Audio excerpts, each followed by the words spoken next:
తెలంగాణలోని ఒక ఆలయంలో స్వామి విగ్రహం కాదని నిజ రూపంలో ఉంటారని మీకు తెలుసా? మన దేశంలో ఎన్నో అద్భుతమైన ఆలయాలు ఉన్నాయి. కానీ ఒక విగ్రహానికి గాయమైతే రక్తం రావడం, విగ్రహాన్ని తాకితే మనిషి శరీరంలా మెత్తగా ఉండడం ఎక్కడైనా చూసారా?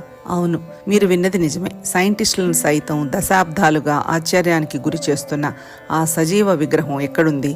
ఆ రహస్యాలేమిటో ఇప్పుడు ఈ వీడియోలో వివరంగా చూద్దాం. తెలంగాణ ములుగు జిల్లా మంగపేట మండలంలోని దట్టమైన అడవుల మధ్య సుమారు 4000 ఏళ్ల చరిత్ర కలిగిన హేమాచల పర్వతంపై వెలిసిన మల్లూరు లక్ష్మీ నరసింహస్వామి క్షేత్రం కొండపై చాలా ఎత్తులో ప్రకృతి ఒడిలో ఉంటుంది. ఇక్కడ స్వామివారు స్వయంభూగా వెలిసారని భక్తుల నమ్మకం.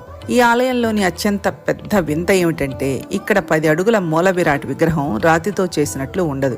సాధారణంగా దేవుడి విగ్రహాలు కఠినంగా ఉంటాయి, కానీ ఇక్కడ స్వామివారి విగ్రహాన్ని తాకితే మనిషి చర్మంలా మెత్తగా స్పాంజిలా అనిపిస్తుంది. మనం వేలితో విగ్రహాన్ని నొక్కితే